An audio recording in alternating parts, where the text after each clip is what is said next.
Hi guys, welcome to my channel my drama explainer. അപ്പോൾ നിങ്ങൾക്ക് അറിയുമോയെന്നറിയില്ല, അതായത് നിങ്ങൾ ഇതിനു മുന്നേ ചിന്തിച്ചിട്ടുണ്ടോയെന്നറിയില്ല. ഈ കെ ഡ്രാമാസ് കാണുന്നവർ പല ടൈപ്പ് ഉണ്ട്.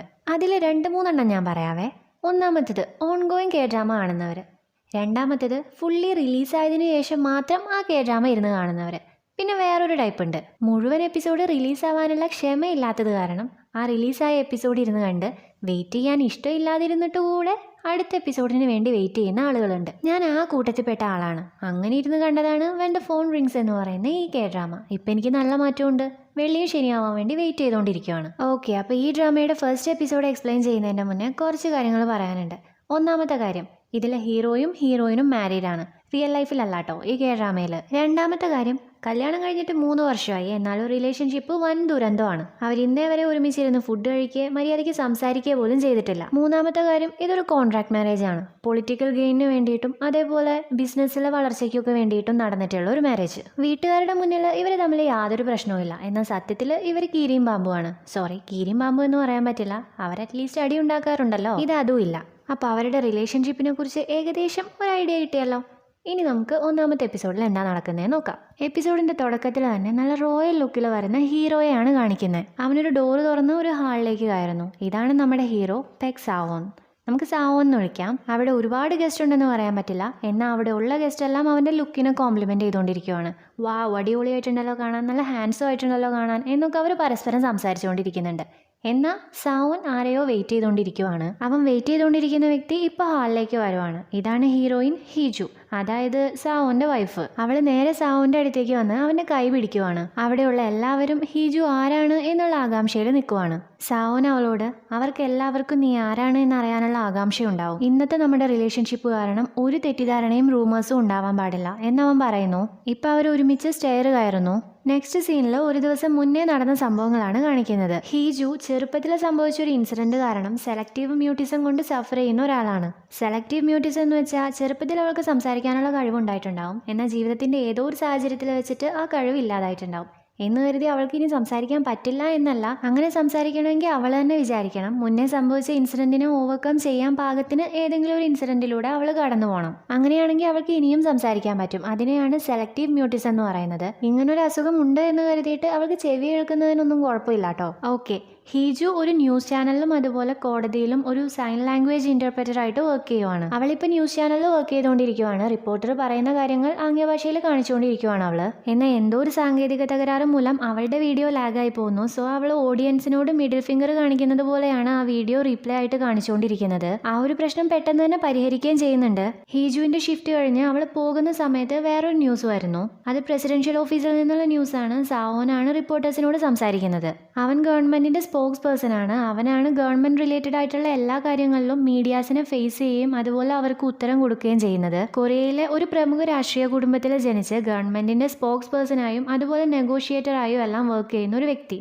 ഇപ്പം അവൻ മീഡിയാസിനോട് സംസാരിക്കുന്നത് ഹോസ്റ്റേജ് ക്രൈസിസിനെ കുറിച്ചാണ്. ഹോസ്റ്റേജിനെ വിട്ടയക്കണമെങ്കിൽ പണം കൊടുക്കണമെന്നും ഇല്ലെങ്കിൽ കൊന്നുകളയുമെന്നുള്ള ഭീഷണിയും ഉണ്ട്. ഇതുപോലുള്ള ഒരുപാട് സിറ്റുവേഷൻ സാവോൻ ഇതിനു മുന്നേയും ഡീൽ ചെയ്തിട്ടുണ്ട്. ഇത്തവണയും അവൻ യാതൊരു പതർച്ചയോ ഇല്ലാതെ ഗവൺമെന്റ് എന്ത് നിലപാടാണ് ഈ കാര്യത്തിൽ എടുത്തിട്ടുള്ളത് എന്ന് പറയുന്നു. പണം കൊടുക്കുന്നില്ല, ഏത് വിധേനയും ഹോസ്റ്റേജിനെ രക്ഷിച്ചു കൊണ്ടുവരും എന്നാണ് അവൻ പറയുന്നത്. ഇവിടെ സാവോന് സ്ക്രീനിൽ കാണിക്കുന്ന സമയത്ത് മിഡിൽ ഫിംഗർ കാണിച്ചു പോകുവാണ് ഹീജു. ഇപ്പം തന്നെ മനസ്സിലായിട്ടുണ്ടാവുമല്ലോ അവർ തമ്മിലുള്ള ഒരു റിലേഷൻഷിപ്പിന്റെ തീവ്രത എത്രത്തോളം ഉണ്ടെന്ന്. ഇപ്പോൾ ഹീജു അവളുടെ അമ്മയുടെയും മദറിൻലോയുടെയും കൂടെ ഇരുന്ന് കോഫി കുടിക്കുവാണ്. നീ നിന്റെ ജോലി റിസൈൻ ചെയ്യേ, ഇലക്ഷൻ ക്യാമ്പ് എടുക്കാനായില്ലേ, സാവോനെ സപ്പോർട്ട് ചെയ്യാൻ നോക്ക്. നീ തുടക്കം മുതലേ ജോലിക്ക് പോവരുതായിരുന്നു. പിന്നെ കഴിഞ്ഞ വർഷം നീ വീട്ടിലിരുന്ന് ശ്വാസം മുട്ടുന്നത് പോലെ ഉണ്ട് എന്നൊക്കെ പറഞ്ഞതുകൊണ്ടാണ് നിന്നെ ജോലിക്ക് വിടാൻ ഞാൻ സമ്മതിച്ചത്. ഇതുപോലെ നിന്റെ പേരും മുഖവും എല്ലാം പബ്ലിക്കിന്റെ മുന്നിൽ എക്സ്പോസ് ചെയ്യരുതായിരുന്നു. അതുകൊണ്ട് എല്ലാ കാര്യങ്ങളും പെട്ടെന്ന് അവസാനിപ്പിക്കേ എന്ന് പറഞ്ഞ് നിന്റെ സെലക്റ്റീവ് മ്യൂട്ടിസത്തിന് ഇപ്പോഴും ഇംപ്രൂവ്മെന്റ് ഒന്നുമില്ലേ എന്ന് മദറിൻലോ ചോദിക്കുന്നു. ഇംപ്രൂവ്മെന്റിന്റെ ആവശ്യമുണ്ടെന്ന് തോന്നുന്നുണ്ടോ എന്ന് ഹീജുവിന്റെ അമ്മ ചോദിക്കുമ്പോൾ ശരിയാണ്, നീ വായടച്ചിരിക്കുന്നത് തന്നെയാ നല്ലത് എന്ന് ഒന്ന് ചിന്തിച്ചുകൊണ്ട് മദറിൻലോ പറയുന്നു. മദറിൻലോ അവിടുന്ന് പോകുന്നതും അമ്മ ഹീജുവിനെ വഴക്ക് പറയുന്നു. വേറൊരാളുടെ ആണിനെ നീ തട്ടിയെടുത്തിട്ടുണ്ടെങ്കിൽ ആ ജോലിയെങ്കിലും മര്യാദയ്ക്ക് ചെയ്യാൻ നോക്ക്. ഇത് നിന്നെ കൊണ്ട് അതിനും പറ്റുന്നില്ലല്ലോ. നീ ചങ്വൂൺ ഡെയിറി ന്യൂസ് ചെയർമാന്റെ 2ാമത്തെ മോളാണ്, ഭാവി പ്രസിഡന്റിന്റെ മരുമകളാണ്. ഈ കാര്യമൊക്കെ ഓർത്തു വെച്ചിട്ട് വേണം നീ ഓരോ കാര്യവും ചെയ്യാൻ, എന്തും പ്രവർത്തിക്കാൻ എന്ന് പറഞ്ഞ് അമ്മ അവളോട് ദേഷ്യപ്പെടുന്നു. ഹീജു ഒന്നും മിണ്ടാതെ അതെല്ലാം കേട്ടോണ്ടിരിക്കുവാണ്. ആക്ച്വലി അവൾക്കൊന്നും മിണ്ടാൻ കഴിയില്ല. ഇപ്പൊ ഹീജു ഡ്രൈവ് ചെയ്യുവാണ്, നല്ല മഴയും ഉണ്ട്. പെട്ടെന്ന് അവൾക്ക് അവളുടെ കാറ് കൺട്രോൾ ചെയ്യാൻ പറ്റുന്നില്ല. നാവിഗേഷൻ സിസ്റ്റം വർക്ക് ആവുന്നില്ല, ബ്രേക്ക് പിടിക്കാൻ പറ്റുന്നില്ല, സ്പീഡ് താനേ കൂടിക്കൊണ്ടിരിക്കുവാണ്. വേറൊരു റൂട്ടിലേക്ക് എത്തുന്നതും പെട്ടെന്ന് കാർ സ്റ്റോപ്പ് ആവുന്നു. എന്നാൽ അവൾക്ക് പുറത്തേക്ക് ഇറങ്ങാൻ പറ്റുന്നില്ല, കാർ ലോക്ക്ഡ് ആണ്. അവൾ ഓഫ് ചെയ്ത് വെച്ച റേഡിയോ താനേ വർക്ക് ആവുന്നുണ്ട്. തന്റെ കാർ ആരോ ഹാക്ക് ചെയ്തതാണ് എന്ന് അവൾക്ക് മനസ്സിലാവുന്നു. ഒരു തവണ ഇതുപോലൊരു ന്യൂസ് അവൾ തന്നെ ആംഗ്യ ഭാഷയിൽ കാണിച്ചതാണ്. എത്ര തന്നെ കാർ ഓപ്പൺ ചെയ്യാൻ നോക്കിയിട്ട് നടക്കുന്നില്ല, അവൾ അതിനകത്ത് പെട്ടിരിക്കുവാണ്. ഈ സമയത്ത് ഒരു ലോറി അവളുടെ കാറിന്റെ നേരെ വരുന്നു. തൊട്ടു തൊട്ടില്ല എന്ന രീതിയിലാണ് ആ ലോറി പാസ് ചെയ്തു പോകുന്നത്. അത് ഇടിക്കാൻ വരുവാണ് എന്ന് കരുതി പേടിച്ചു പോയ ഹീജു കുഴപ്പമൊന്നും ഇല്ല എന്നറിയുന്നതും തല ഉയർത്തി നോക്കുന്നു. എന്നാൽ അവളുടെ പേടി കൂട്ടാനായിട്ട് ഒരു ബ്ലാക്ക് റെയിൻകോട്ടും അതുപോലെ ഒരു മാസ്കും ഒക്കെ ഇട്ട ഒരാളെയാണ് അവൾ കാണുന്നത്. അയാളുടെ കൃഷ്ണമണി രണ്ടും ഡിഫറെന്റ് കളറാണ്. ഇപ്പൊ അയാൾ കാറിന്റെ അടുത്തേക്ക് നടന്നു വരുന്നു. ഈ സമയത്ത് കാർ അൺലോക്ക്ഡ് ആവുന്നു. എന്നാൽ അയാൾ വരുന്നത് കണ്ട് പേടിച്ചുകൊണ്ട് ഹീജു വീണ്ടും കാർ ലോക്ക് ചെയ്യാൻ ശ്രമിക്കുവാണ്. പക്ഷെ അത് വീണ്ടും അയാൾ അൺലോക്ക് ചെയ്യുന്നു. എന്നിട്ട് കാറിലേക്ക് കയറുന്നു. ഇവിടെ സാവോൻ ഒരു ഫയൽ നോക്കുവാണ്. പ്രസ് മീറ്റ് കഴിഞ്ഞ ആ സമയം തൊട്ട് ഒത്തിരി കോൾസ് അവന് വന്നുകൊണ്ടേ ഇരിക്കുവാണ്. അവന് വീണ്ടും കോൾ വരുന്നു. PA അത് നോക്കി അബ്രോഡിൽ നിന്നാണെന്ന് തോന്നുന്നു, ഒരു സ്ട്രേഞ്ച് നമ്പറാണ് എന്ന് പറയുന്നു. ഇത്രയും നേരം കോൾ എടുക്കാതിരുന്ന സാവോന് ആ ഒരു കാര്യം വിയേർഡായിട്ട് തോന്നുന്നു. സോ അവൻ കോൾ അറ്റൻഡ് ചെയ്യുന്നു. സാവോന് അല്ലേലേ സമയമില്ല, ഹോസ്റ്റേജിന്റെ കേസ് കാരണം ആകെ ബിസിയാണ്. എന്നാൽ കോൾ എടുത്തപ്പോൾ ഓപ്പോസിറ്റ് ഉള്ള ആൾ ഒന്നും സംസാരിക്കുന്നില്ല. സോ അവൻ കോൾ കട്ട് ചെയ്യാൻ നിൽക്കുമായിരുന്നു. എന്നാൽ അപ്പുറത്തെ സൈഡിൽ നിന്ന് ആൾ സംസാരിക്കാൻ തുടങ്ങുന്നു. ഓ, അപ്പൊ ഇത് ശരിക്കും സാവോൻ തന്നെയാണല്ലേ, നിനക്ക് എന്റെ ശബ്ദം മനസ്സിലായില്ലേ എന്നയാൾ ചോദിക്കുന്നത് കേട്ട് സാവോന് അത് ആരാണെന്ന് മനസ്സിലാവുന്നില്ല. സോ അവൻ നിങ്ങൾ എവിടെയാണ്, ഇതൊരു സാധാരണ നമ്പർ അല്ലല്ലോ എന്ന് ചോദിക്കുന്നു. അതിനൊരു ഉത്തരം കൊടുക്കാതെ അയാൾ ഞാൻ നിന്റെ വൈഫിനെ കൊല്ലും എന്നാണ് റിപ്ലൈ കൊടുക്കുന്നത്. സത്യത്തിൽ അയാൾക്ക് വിക്കുണ്ടോ അതോ കോൾ ചെയ്യാൻ വേണ്ടി വിക്കുള്ളതുപോലെ അഭിനയിക്കുന്നതാണോ എന്നറിയില്ല. ബട്ട് അയാൾ സംസാരിക്കുമ്പോൾ ഒരു വിക്കുള്ള വ്യക്തിയെ പോലെയാണ് സംസാരിക്കുന്നത്. സാവോന് ഇത് കേട്ട് ഷോക്കല്ല ഉണ്ടാവുന്നത്, ഒരുതരം കൺഫ്യൂഷനാണ്. അവൻ ഇതിനെക്കുറിച്ച് കൂടുതൽ ചോദിക്കുന്നതിന് മുന്നേ അവന്റെ ഫോണിന്റെ ചാർജ് തീർന്ന് സ്വിച്ച് ഓഫ് ആയി പോകുന്നു. അവൻ തന്റെ PA പറഞ്ഞയച്ച് ഫോൺ ചാർജിനിട്ടുകൊണ്ട് മദറിലേക്ക് കോൾ ചെയ്യുന്നു. ഹീജുവിനെ കുറിച്ച് അന്വേഷിക്കുന്നു. ഹീജുവിന്റെ അമ്മ അവളെ ഞാൻ വീട്ടിലേക്ക് കൊണ്ടുവന്നിട്ടുണ്ട്, ഡിന്നർ കഴിച്ചിട്ട് അങ്ങോട്ടേക്ക് വിട്ടേക്കാം എന്ന് പറയുന്നു. സോ അവൻ നേരെ തന്റെ ടീമിന്റെ അടുത്ത് പോയി അവന് വന്ന നമ്പർ ട്രേസ് ചെയ്യാനും സ്കാം ആണെന്ന് തോന്നുന്നു എന്നും പറയുന്നു. ഇപ്പൊ അവന് വീണ്ടും ആ നമ്പറിൽ നിന്ന് കോൾ വരുന്നു. ഹീജു സേഫ് ആണ് എന്നാണ് ഹീജുവിന്റെ അമ്മയെ വിളിച്ചപ്പോൾ അവന് മനസ്സിലായത്. സോ അവൻ കോൾ അറ്റൻഡ് ചെയ്യുന്നതും എന്തായി, അവൾ മരിച്ചോ, നീ അവളെ കൊല്ലാൻ പോവുകയാണ് എന്നല്ലേ പറഞ്ഞേ, എന്നിട്ട് നീ അവളെ കൊന്നോ എന്ന് ചോദിക്കുന്നു. സാവോന്റെ ഒട്ടും കെയർ ചെയ്യാത്തൊരു റിയാക്ഷൻ ആയിരുന്നില്ല ആ വിളിച്ച വ്യക്തി പ്രതീക്ഷിച്ചിട്ടുണ്ടായിരുന്നത്.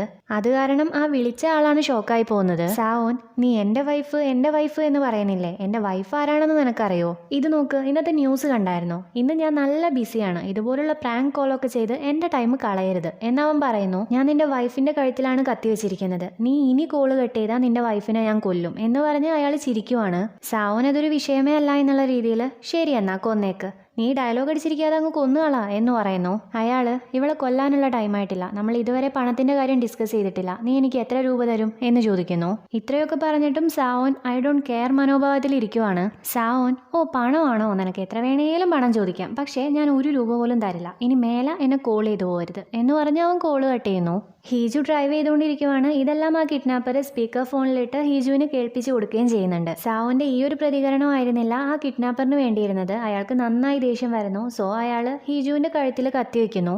എന്നാൽ ആ തീരുമാനം പെട്ടെന്ന് തന്നെ മാറ്റി ഒരു കയറെടുത്ത് അവളെ കഴുത്ത് ഞെരിച്ച് കൊല്ലാൻ നോക്കുന്നു. അവളെ ശ്വാസം കിട്ടാതെ പിടയുന്ന എക്സ്പ്രഷൻ കണ്ട് എനിക്ക് ഈ ഒരു എക്സ്പ്രഷൻ ഒരുപാട് ഇഷ്ടമാണ് എന്ന് പറഞ്ഞ കിഡ്നാപ്പർ അവളുടെ മുഖത്തേക്ക് നോക്കിക്കൊണ്ട് നിൽക്കുവാണ്. അവളെ കൊല്ലുന്നൊന്നുമില്ല. ഹീജുവിനോട് ഇതൊരു തമാശയല്ല എന്നുള്ള കാര്യം ചേച്ചിക്ക് മനസ്സിലായിട്ടുണ്ടാവുമല്ലോ, പക്ഷേ ചേച്ചിയുടെ ഹസ്ബൻഡ് എന്തുകൊണ്ടാണ് ഞാൻ തമാശിക്കുവാണെന്ന് ചിന്തിച്ചേ? എന്റെ വൈഫ് ആരാണെന്ന് നിനക്കറിയോ എന്നല്ല അവൻ ചോദിച്ചത്. അവൻ എന്തുകൊണ്ടാണ് അങ്ങനെ ചോദിച്ചേ? ഇനി നീ അവന്റെ വൈഫ് അല്ലേ എന്ന് ചോദിക്കുന്നതും ഹീജു തലയാട്ടുന്നത് കണ്ട് ഓ അല്ലെങ്കിൽ അവൻ ഇനി വേറെ വൈഫുണ്ടോ എന്ന് ചോദിച്ച് ആ കിഡ്നാപ്പർ ചിരിക്കുന്നു. വീണ്ടും അവന് വേറെ വൈഫ് ഉണ്ടോ ഇല്ലയോ എന്നുള്ളത് എന്നെ ബാധിക്കുന്ന വിഷയമല്ല. എന്നാൽ സാവോൻ ഏറ്റവും കൂടുതൽ കെയർ ചെയ്യുന്ന വൈഫ് ചേച്ചി ആയിരിക്കണം, അങ്ങനെയാണെങ്കിലേ ചേച്ചിക്ക് ഇതിൽ നിന്ന് സർവൈവ് ചെയ്യാൻ പറ്റുള്ളൂ. സോ നമുക്ക് ഒന്നുകൂടെ അവനെ വിളിച്ചു നോക്കാം എന്ന് പറഞ്ഞ് കിഡ്നാപ്പർ സാവോനെ വീണ്ടും വിളിക്കുന്നു. എന്നാൽ സാവോൻ കോൾ അറ്റൻഡ് ചെയ്യുന്നില്ല. ഇതാ കിഡ്നാപ്പറെ കൂടുതൽ ദേഷ്യം പിടിപ്പിക്കുകയാണ് ചെയ്യുന്നത്. ഭ്രാന്ത് പിടിച്ചതുപോലെ ആ കിഡ്നാപ്പർ സാവോന്റെ പേര് വിളിച്ചു കൂവിക്കൊണ്ട് ബാക്ക് സീറ്റിൽ കത്തിയെടുത്ത് കുത്തുന്നു. വീണ്ടും കുത്തിക്കൊണ്ടിരിക്കുന്നതിന്റെ ഇടയ്ക്ക് കത്തി സ്ലിപ്പായി ഹീജുവിന്റെ കഴുത്തിൽ ഉരുതി പോകുന്നു. വലിയ പരിക്കൊന്നും സംഭവിക്കുന്നില്ല, ചെറുതായിട്ട് മുറിവാവുന്നു. ഇതൊന്നും ആ കിഡ്നാപ്പർ ശ്രദ്ധിക്കുന്നില്ല. അവക്ക് സംസാരിക്കാൻ കഴിയാത്തതുകൊണ്ട് തന്നെ ഒന്ന് ഉറക്കെ കരയാൻ പോലും അവളെ കൊണ്ട് സാധിക്കുന്നില്ല. കിഡ്നാപ്പർ വീണ്ടും ഈ ഫോൺ എങ്ങനത്തെ ഫോണാണെന്ന് ചേച്ചിക്ക് അറിയോ? ഈ ഫോണിൽ നിന്ന് സാവോനെ മാത്രമേ കോൾ ചെയ്യാൻ പറ്റുള്ളൂ, ഓട്ടോമാറ്റിക്കായിട്ട് വോയിസ് ചേഞ്ച് ആവുകയും ചെയ്യും. ഇത് VPN യൂസ് ചെയ്ത് വർക്ക് ചെയ്യുന്നതാണ്, അതുകൊണ്ട് തന്നെ 10 മിനിറ്റ് നേരത്തേക്ക് ഈ നമ്പർ ട്രാക്ക് ചെയ്യാൻ പറ്റില്ല. ഈ കാറിന്റെ കാര്യവും ഞാൻ നേരത്തെ തീരുമാനമാക്കിയിട്ടുണ്ട്, അതുകൊണ്ടാണ് ഇത് അതിന്റെ വഴിക്ക് പോകുന്നത്. ഞാൻ എല്ലാ കാര്യവും നന്നായി പ്രിപ്പയർ ചെയ്തതായിരുന്നു, പക്ഷെ ഇവനുണ്ടല്ലോ സാവോൻ എന്റെ കോൾ എടുക്കുന്ന പോലും ഇല്ല എന്ന് ദേഷ്യത്തിൽ പറയുന്നതും ആ കോൾ അറ്റൻഡ് ചെയ്യുന്നു. എന്നാൽ അത് സാവോൻ ആയിരുന്നില്ല അറ്റൻഡ് ചെയ്തത്, സാവോന്റെ ടീം മെമ്പർ ആയിരുന്നു മിസ്റ്റർ കാങ്. അവരവിടെ സംസാരിക്കുന്നത് കിഡ്നാപ്പറും ഹീജുവും കേൾക്കുന്നുണ്ട്. വിളിക്കുന്നുണ്ട്. ആ കോൾ അറ്റൻഡ് ചെയ്യരുതെന്ന് ഞാൻ പറഞ്ഞതല്ലേ, പിന്നെ എന്തിനാ അത് അറ്റൻഡ് ചെയ്തേ എന്ന് മിസ്റ്റർ കാങ്ങിനോട് ചോദിച്ച് സാവോൻ കിഡ്നാപ്പറോട് സംസാരിക്കുന്നു. നീ ഒരു തോൽവിയാണെന്ന് എനിക്കറിയാം, എന്നാലും ഞാൻ പറയുന്ന കാര്യം നിനക്ക് മനസ്സിലാവില്ല എന്നാണോ? നിന്നോട് ഞാൻ എന്നെ കോൾ ചെയ്യരുതെന്ന് പറഞ്ഞതല്ലേ എന്ന് സാവോൻ ചോദിക്കുന്നു. ഞാൻ പറഞ്ഞത് നിനക്ക് മനസ്സിലായില്ല എന്നുണ്ടോ? ഞാൻ നിന്റെ വൈഫിനെ കൊല്ലും എന്ന് കിഡ്നാപ്പർ പറയുന്നു. സാവോൻ അങ്ങനെയാണെങ്കിൽ പെട്ടെന്ന് കൊല്ലാൻ നോക്ക്, എന്നിട്ട് ശവമായതിനു ശേഷം എന്നെ വിളിക്കുക എന്ന് പറഞ്ഞു കോള് കട്ട് ചെയ്യുന്നു. കിഡ്നാപ്പർ ആദ്യം ഒന്ന് ഷോക്കായെങ്കിലും ദേഷ്യം വീണ്ടും കൂടുന്നു. എന്നാൽ ഹീജു ശവമായതിനു ശേഷം എന്നെ വീണ്ടും വിളിക്കുക എന്ന് സാവോൻ പറഞ്ഞു തന്നെ ഓർക്കുവാണ്. അവളാകെ തകർന്നു പോകുന്നു. സാവോനോടുള്ള ദേഷ്യവും പകയും കാരണം കാറിന്റെ സ്പീഡ് കൂട്ടുവാണ്. കിഡ്നാപ്പർ അവളെ തടയാൻ നോക്കുന്നുണ്ട്, നടക്കുന്നില്ല. കാർ ആക്സിഡന്റ് ആവുന്നു. സീറ്റ് ബെൽറ്റ് ഇട്ടിരുന്നത് കാരണം ഹീജുവിന് കുഴപ്പമൊന്നുമില്ല, എന്നാൽ കിഡ്നാപ്പറുടെ ബോധം പോയിട്ടുണ്ട്. ഈ സംഭവിച്ച ഇൻസിഡന്റും സാവോന്റെ പെരുമാറ്റവും അവളെ ആകെ ഇല്ലാതാക്കിയിട്ടുണ്ട്. അവൾ ഒരുപാട് ഇരുന്ന് കരയുന്നു. ഇവിടെ ഇതേ സമയം പ്രസ് കോൺഫറൻസ് നടക്കുവാണ്. ഹോസ്റ്റേജിനെ രക്ഷിച്ചിട്ടുണ്ടെന്നും സേഫായി അവരെ കൊറിയയിലേക്ക് തിരിച്ചെത്തിക്കുമെന്നും സാവോൻ പ്രസിനോട് പറയുന്നു. കുറച്ച് സമയങ്ങൾക്ക് ശേഷം പ്രസ് കോൺഫറൻസ് കഴിയുന്നതും അവൻ പെട്ടെന്ന് തന്നെ വീട്ടിലേക്ക് വരുന്നു. വന്നപാടെ ഹീജുവിനെ നോക്കുന്നു. അവൾ അവൾക്കുള്ള റൈസ് എടുത്തോണ്ടിരിക്കുവാണ്. സാവോൻ, ഓ നീ ജീവനോടെ ഉണ്ടോ? ഇന്ന് എനിക്കൊരു കോള് വന്നിട്ടുണ്ടായിരുന്നു. വിളിച്ച ആള് നിന്നെ കൊല്ലുമെന്ന് പറഞ്ഞു. അങ്ങനെയല്ല, എക്സാക്റ്റ് ആയിട്ട് പറഞ്ഞിട്ടുണ്ടെങ്കിൽ എന്റെ വൈഫിനെ കൊല്ലുമെന്ന് പറഞ്ഞു. എനിവേ നീ എന്തായാലും ഒരു കുഴപ്പമില്ലാതെ ജീവനോടെ ഉണ്ടല്ലോ എന്ന് പറയുന്നു. ഹീജു അതിന് റെസ്പോണ്ട് ചെയ്യുന്നില്ല, എല്ലാം കൊണ്ടും മടുത്തിരിക്കുവാണ്. ബൈ ദ വേ ഇതെന്താ ഫുഡൊക്കെ, നീ നിന്റെ അമ്മയുടെ കൂടെ ഡിന്നർ കഴിച്ചില്ലേ എന്ന് സാവോൻ ചോദിക്കുന്നു. ഹീജു അതിനും ഒന്നും റെസ്പോണ്ട് ചെയ്യുന്നില്ല. ഈ സമയത്ത് അവന്റെ PA വിളിക്കുന്നു. ആ നമ്പർ ട്രേസ് ചെയ്യാൻ പറ്റില്ല എന്നും റിയൽ ടൈം ആയിട്ട് ട്രേസ് ചെയ്യണമെങ്കിൽ അവർ വീണ്ടും കോൾ ചെയ്യണമെന്നുമാണ് PA പറയുന്നത്. അപ്പൊ ഞാൻ അവന്റെ കോളിന് വേണ്ടി വെയിറ്റ് ചെയ്യണോ എന്ന് സാവോൻ ചോദിക്കുന്നു. PA ട്രേസ് ചെയ്യണമെങ്കിൽ അറ്റ്ലീസ്റ്റ് അവർ 10 മിനിറ്റെങ്കിലും കോൾ ചെയ്യണം. മാത്രമല്ല ഐഡന്റിഫൈ ചെയ്യാൻ വേണ്ടിയിട്ട് പേഴ്സണൽ ഇൻഫർമേഷനും ആവശ്യമാണ് എന്ന് പറയുന്നതും സാവോൻ അതൊരാണാണ് എന്ന് പറയുന്നു. പക്ഷേ അവൻ വോയിസ് മോഡുലേറ്റ് ചെയ്തിട്ടുണ്ട്, എന്നാലും അതൊരാണാണ് എന്ന് എനിക്ക് ഉറപ്പാണ്. ഒന്നുകിൽ അവൻ ഡ്രഗ് യൂസ് ചെയ്തിട്ടുണ്ട്, അല്ലെങ്കിൽ അവൻ ഏതോ മാനസിക രോഗിയാണ് എന്ന് പറഞ്ഞുകൊണ്ട് സാവോൻ തന്റെ റൂമിലേക്ക് പോകുന്നു. എന്നാൽ ഈ സംസാരം എല്ലാം ഹീജു കേട്ടിട്ടുണ്ട്. PAയുമായി സംസാരിച്ചു കഴിഞ്ഞ് അവൻ ഹീജുവിന്റെ അടുത്തേക്ക് വരുന്നു. നീ ഇവിടെ വന്നിരിക്കുക, എനിക്കൊരു കാര്യം സംസാരിക്കാനുണ്ട് എന്നവൻ പറയുന്നു. എന്നാൽ ഹീജു അത് എന്നോടല്ല എന്നുള്ള ഭാവത്തിൽ നിന്ന് പാത്രം കഴുകിക്കൊണ്ടിരിക്കുവാണ്. സോ അവൻ അങ്ങോട്ട് പോയി ടാപ്പ് ഓഫ് ചെയ്യുന്നു. നാളെ വൈകുന്നേരം 6 മണിക്ക് ബ്രിട്ടീഷ് എംബസിയിൽ വെച്ച് ഒരു ഇവന്റ് നടക്കുന്നുണ്ട്. 5 മണിയാവുമ്പോഴേക്ക് റെഡിയായി നിൽക്കണം. നിന്നെ പിക്ക് ചെയ്യാൻ വേണ്ടിയിട്ട് ഞാൻ ആരെങ്കിലും വിടാം എന്നവൻ പറയുന്നത് കേട്ട് ഹീജു അവനെ നോക്കുന്നു. അംബാസിഡറിന്റെ വൈഫിന് ചെവി എടുക്കില്ല, സോ ഞങ്ങൾക്കൊരു സൈൻ ലാംഗ്വേജ് ഇന്റർപ്രറ്ററിനെ വേണം, അല്ലാതെ ഇത് കപ്പിൾ ഇവന്റ് ഒന്നുമല്ല, നീ തെറ്റിദ്ധരിക്കേണ്ട എന്ന് സാവോൻ പറയുമ്പോഴാണ് ഇവൻ എന്തിനാ ഇപ്പൊ ഇത്ര കാര്യമായിട്ട് വിളിച്ചത് എന്ന് ഹീജുവിന് മനസ്സിലാവുന്നത്. ഇപ്പൊ അവള് റൂമിലേക്ക് എത്തുന്നതും അവളുടെ അമ്മ അവളെ കോൾ ചെയ്യുന്നു. പലതവണ അവൾ കോൾ എടുക്കാതിരുന്നെങ്കിലും പിന്നീട് അവൾക്ക് എടുക്കേണ്ടി വരുന്നു. ഇലക്ഷൻ ക്യാമ്പയിൻ തുടങ്ങാനായില്ലേ, നീ ക്യാമ്പയിന് പോവില്ല എന്നൊക്കെ എനിക്കറിയാം, എന്നാലും അഥവാ പോകേണ്ടി വന്നാലോ? സോ നീ നാളെ മുതൽ ഡെർമറ്റോളജിസ്റ്റിനെ പ്ലാസ്റ്റിക് സർജനെയും കാണിക്കണം. പിന്നെ വേറൊരു കാര്യം, നീ എന്തുകൊണ്ടാ ഇപ്പൊ ക്ലിനിക്കിൽ പോവാത്തെ? ചുമ്മാതല്ല നീ പ്രഗ്നന്റ് ആവാത്തത്. മെഡിസിൻ ഞാൻ നാളെ അങ്ങോട്ടേക്ക് എത്തിക്കാം. നീ കേൾക്കുന്നുണ്ടോ? നീ ഊമയായത് കാരണം നീ കേൾക്കുന്നുണ്ടോ ഇല്ലയോ എന്ന് എനിക്ക് പറയാനും പറ്റില്ല എന്നൊക്കെ പറഞ്ഞ് വളവളാന്ന് പറഞ്ഞുകൊണ്ടിരിക്കുവാണ് അമ്മ. ഇനി 1 മാസമേ ബാക്കിയുള്ളൂ, ഞാൻ നിന്നോട് ജോലി നിർത്താൻ പറഞ്ഞതല്ലേ എന്നും അമ്മ പറയുന്നുണ്ട്. അവള് കലണ്ടർ എടുത്ത് ഒരു ഡേറ്റ് മാർക്ക് ചെയ്യുന്നു. 3 വർഷം മുന്നേ നടന്ന അവളുടെ മാരേജ് ആണ് അവൾ ഓർക്കുന്നത്. സാവോൻ അവളുടെ അടുത്തേക്ക് വന്ന്, നീ ഇപ്പൊ ധരിച്ചിരിക്കുന്നതൊന്നും നിന്റെതല്ല, നീ വെറും ഒരു സ്റ്റാൻഡിനാണ്, അതുകൊണ്ട് അത് അഴിച്ചുകളാ. ഈ കല്യാണം പ്രൈവറ്റ് ആയിട്ടാണ് നടക്കുന്നത്. ഇനി ഒരിക്കലും ആരുടെ മുന്നിലും എന്റെ വൈഫാണ് എന്നുള്ള രീതിയിൽ നിനക്ക് അഭിനയിക്കേണ്ടി വരില്ല എന്നവൻ പറയുന്നത്. ഹീജു എഴുന്നേറ്റ് ആ നെറ്റും ഗ്ലൗസും ഇയറിംഗ്സും അഴിക്കുന്നു. പ്ലസ് അവള് ഗൗണും അഴിക്കാൻ നിൽക്കുന്നതും സാവോൻ അവന്റെ കോട്ട് അഴിച്ച് അവൾക്ക് ഇട്ടു കൊടുക്കുന്നു. നീ എന്താ ഡ്രസ്സില്ലാണ്ട് നടക്കാൻ പോകുവാണോ എന്ന് സാവോൻ ചോദിക്കുന്നു. ഹീജു അവനെ നോക്കുക മാത്രം ചെയ്യുന്നു. ഇപ്പൊ അവൻ അവൾക്ക് കോൺട്രാക്ട് കൊടുക്കുന്നു. ഹീജു അത് വായിക്കാൻ നിൽക്കുന്ന സമയത്ത് സാവോൻ, അത് മുഴുവൻ ഇരുന്ന് വായിക്കണമെന്നില്ല, അതിൽ പറഞ്ഞ കാര്യം ഞാൻ പറഞ്ഞുതരാം. 1, ബ്രൈഡ് ഡിവോഴ്സ് ഇനിഷ്യേറ്റ് ചെയ്യരുത്. 2, പ്രത്യേകിച്ച് ഇലക്ഷന്റെ ടൈമിൽ ചെയ്യാനേ പാടില്ല. 3, പെക്സാവോന്റെ വൈഫാണ് എന്ന നിലയിൽ നിന്റെ പേരോ ഫേസോ പബ്ലിക്കിന്റെ മുന്നിൽ നീ ഡിസ്ക്ലോസ് ചെയ്യാൻ പാടില്ല. ഇതിലേതെങ്കിലും ഒന്ന് വയലേറ്റ് ചെയ്താൽ പോലും 2 ബില്യൺ വൺ പെനാൽറ്റി ആയിട്ട് തരേണ്ടി വരും എന്നവൻ പറയുന്നു. ഹീജു അത് സൈൻ ചെയ്ത് കൊടുക്കുന്നു. ഇപ്പൊ റിംഗ് എക്സ്ചേഞ്ച് ചെയ്യാൻ വേണ്ടി സാവോൻ അവളോട് എഴുന്നേക്കാൻ പറയുന്നു. എന്നാൽ അവൾ അത് കേൾക്കുന്നില്ല. അത് കണ്ട് നിനക്ക് ഒടുക്കത്തെ പിടിവാശിയാണല്ലോ എന്ന് പറഞ്ഞ് അവൻ മുട്ടുകുത്തിയിരിക്കുന്നു. അവക്ക് റിംഗ് ഇട്ട് കൊടുക്കുന്നതും സാവോൻ പറയുന്നത്, നമ്മുടെ കല്യാണം കഴിഞ്ഞിട്ടുണ്ട് എന്നുള്ള കാര്യം നീ മറന്നേക്ക്, നീ ഒരു ഹോസ്റ്റേജ് എന്ന നിലയിലാണ് എന്റെ അടുത്തേക്ക് വരുന്നത് എന്നാണ്. ഒന്നും മിണ്ടാതെ അവനെ നോക്കി നിൽക്കുക മാത്രമാണ് ഹീജു അന്ന് ചെയ്തത്. ഹീജു ആണ് സാവോന്റെ വൈഫ് എന്ന കാര്യം പുറത്ത് ആർക്കും അറിയില്ല. സാവോന്റെ മാരേജ് കഴിഞ്ഞിട്ടുണ്ട് എന്നല്ലാതെ വൈഫിനെ കുറിച്ചുള്ള ഒരു വിവരവും ജനങ്ങൾക്ക് അറിയില്ല. നെക്സ്റ്റ് ഡേ സാവോനും ഹീജുവും ഇവന്റിന് വന്നിരിക്കുവാണ്. അംബാസിഡറിനെയും വൈഫിനെയും അവർ മീറ്റ് ചെയ്യുന്നു. സാവോൻ അംബാസിഡറിനോട് സംസാരിച്ചതിന് ശേഷം അദ്ദേഹത്തിന്റെ വൈഫിനോടും സംസാരിക്കുന്നു. അവൻ പറയുന്ന കാര്യങ്ങൾ ഹീജു അദ്ദേഹത്തിന്റെ വൈഫിനോട് ആംഗ്യഭാഷയിൽ കാണിക്കുന്നു. ഓ, സ്പോക്സ് പേഴ്സന്റെ വൈഫിന് സൈൻ ലാംഗ്വേജ് അറിയാമായിരിക്കും എന്ന് എനിക്ക് അറിയില്ലായിരുന്നു എന്ന് അംബാസിഡറിന്റെ വൈഫ് പറയുന്നു. ഞാൻ സ്പോക്സ് പേഴ്സന്റെ വൈഫല്ല, ഞാൻ ഇന്റർപ്രറ്റർ ആയിട്ടാണ് വന്നിട്ടുള്ളത്, ഞങ്ങൾ തമ്മിൽ പേഴ്സണൽ റിലേഷൻഷിപ്പ് ഒന്നുമില്ല എന്ന് ഹീജു ആംഗ്യഭാഷയിൽ കാണിക്കുന്നത് കണ്ട് അംബാസിഡർ സാവോനോട്, ഇവള് നിന്റെ വൈഫല്ലേ, ഞാൻ വിചാരിച്ചു വൈഫായിരിക്കുമെന്ന്, എനിക്ക് തെറ്റുപറ്റിയതാണ്, എന്തായാലും എന്റെ വൈഫിന് വേണ്ടിയിട്ട് ഇന്റർപ്രറ്ററിനെ കൊണ്ടുവന്നതിൽ ഒരുപാട് നന്ദിയുണ്ട് എന്ന് അംബാസിഡർ പറയുന്നു. സാവോൻ ഹീജുവിനെ ഒന്ന് നോക്കി, സത്യത്തിൽ എൻ്റെ വൈഫിനും ഡിസബിലിറ്റി ഉണ്ട്. ഞാൻ അവളെ ഇതുപോലെ ഇവൻസിനൊന്നും കൊണ്ടുവരാത്തതിന് കാരണമുണ്ട്. എൻ്റെ വൈഫാണ് എൻ്റെ വീക്ക്നെസ് എന്ന് പറയുന്നു അംബാസിഡർ.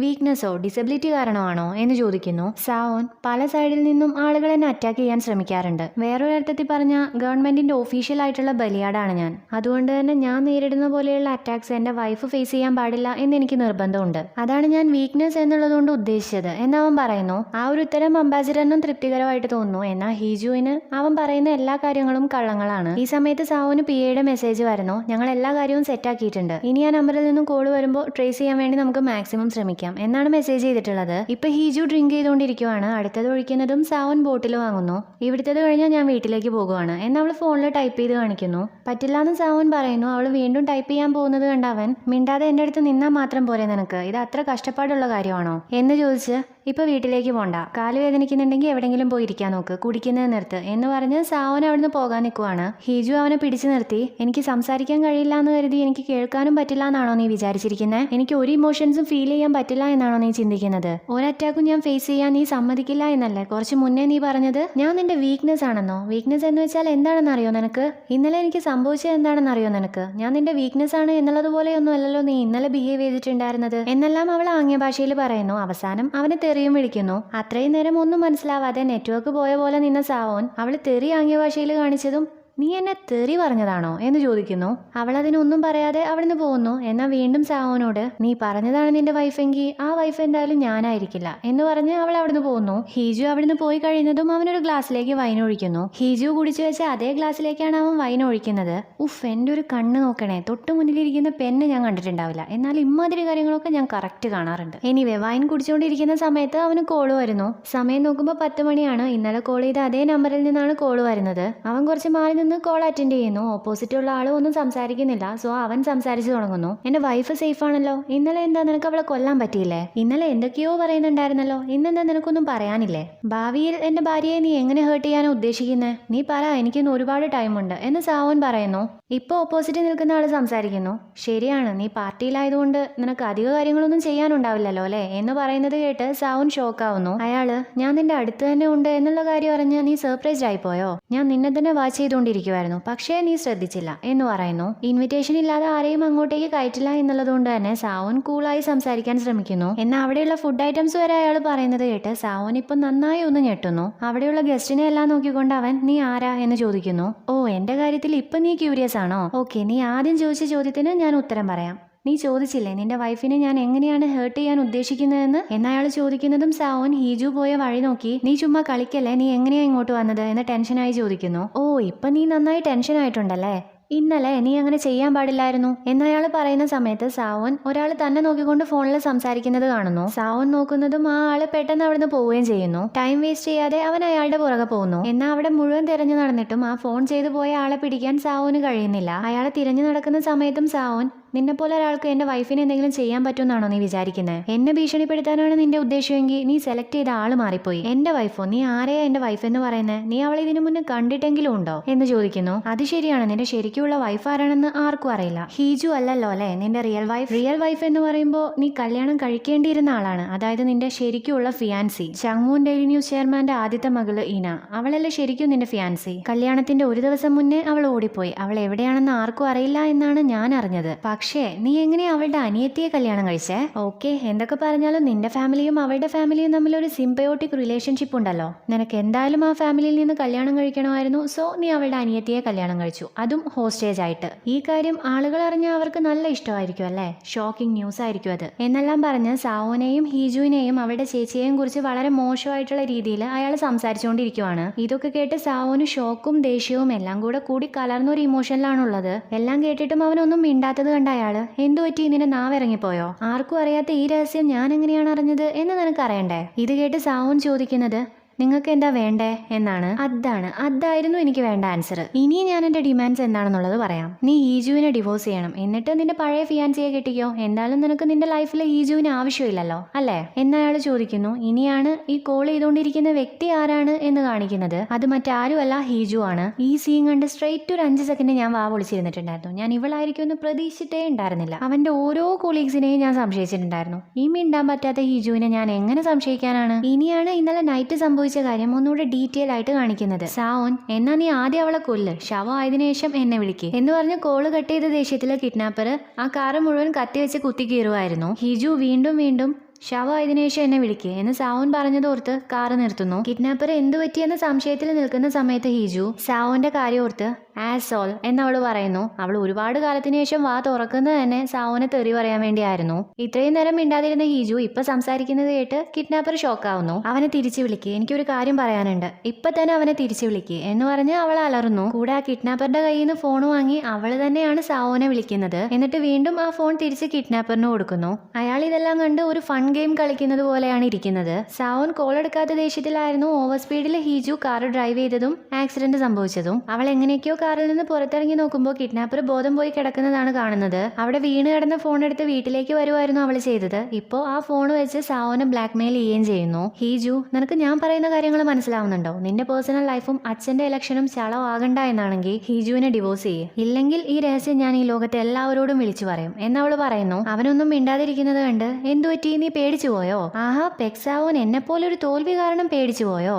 ഫണ്ണി ആയിട്ടുണ്ടല്ലോ എന്ന് പറഞ്ഞ് അവളെ കിഡ്നാപ്പറെ പോലെ സംസാരിക്കാൻ വേണ്ടി മാക്സിമം ട്രൈ ചെയ്യുന്നുണ്ട്. 10 മിനിറ്റ് നേരത്തേക്ക് ടൈമർ വെച്ചിട്ടാണ് അവൾ സംസാരിക്കുന്നത്. നിനക്ക് നാളെ വരെ ടൈമുണ്ട്, അല്ലെങ്കിൽ നീ 2 ബില്യൺ വൺ തന്ന് ഈ കാര്യം സെറ്റിൽ ചെയ്തേക്ക് എന്ന് പറഞ്ഞ് കോള് കട്ട് ചെയ്യാൻ നിൽക്കുന്നതും സാവോൻ, നീ സംസാരിച്ചു കഴിഞ്ഞോ എന്ന് ചോദിക്കുന്നു. നിന്നെ പോലുള്ളവരൊക്കെ എന്നാ നന്നാവാൻ പോണേ? നിനക്ക് എന്നെ ഭീഷണിപ്പെടുത്തണമെന്നാണെങ്കിൽ എന്നെ കുറിച്ച് ആദ്യം പഠിക്കണം. ഞാനുമായിട്ട് ബന്ധപ്പെട്ട കാര്യങ്ങൾ കീറി മുറിച്ച് സംസാരിക്കാൻ വേണ്ടി അവിടെ 100 കണക്കിന് റിപ്പോർട്ടേഴ്സ് ഉണ്ട്. അതുകൊണ്ട് തന്നെ ഈ ഒരു കാര്യം പുറത്തറിയുന്നതും വലിയ പ്രശ്നമുള്ള കാര്യമൊന്നുമല്ല. ഒരുപാട് ഫേക്ക് ന്യൂസിന്റെ കൂടെ ഒരു ഫേക്ക് ന്യൂസ് കൂടെ എന്ന് വരുത്തി തീർക്കാൻ എനിക്ക് വലിയ ബുദ്ധിമുട്ടൊന്നുമില്ല. സോ നീ പറയുന്നത് കേട്ട് ഞാൻ എന്തിനാ ഹിജുവിനെ ഒഴിവാക്കുന്നേ? നീ എന്തിനാ എന്റെ ആളെ ഇതിലേക്ക് കൊണ്ടുവരുന്നേ എന്നവൻ ചോദിക്കുന്നു. ഹിജു, നിന്റെ ആളോ? ചുമ്മാ പൊട്ടത്തരം പറയല്ലേ. നിന്റെ ഈ പ്രഷ്യസ് ആയിട്ടുള്ള ആൾക്ക് ഇന്നലെ എന്താ സംഭവിച്ചതെന്നറിയോ? അവൾ ഓൾമോസ്റ്റ് മരിച്ചു. അല്ല, അതായത് ഞാൻ അവളെ ഓൾമോസ്റ്റ് കൊന്നു. അവളെ കിഡ്നാപ്പ് ചെയ്തു, എന്നിട്ട് കഴുത്തിൽ കത്തിവെച്ചു, അവളെ ശ്വാസം മുട്ടിച്ച് ഞാൻ കൊല്ലാൻ നോക്കി. അവൾ എത്ര പേടിച്ചു പോയി എന്ന് നിനക്കറിയോ? അവൾ ഒരുപാട് പേടിച്ചു പോയി. ഞാൻ അവളെ കൊല്ലാൻ പോവായിരുന്നു. മാത്രമല്ല അവളെ വെറുതെ വിടാൻ പറഞ്ഞ അവൾക്ക് കരയാൻ പോലും പറ്റുന്നുണ്ടായിരുന്നില്ല. കാരണം അവൾക്ക് സംസാരിക്കാൻ പറ്റില്ലല്ലോ.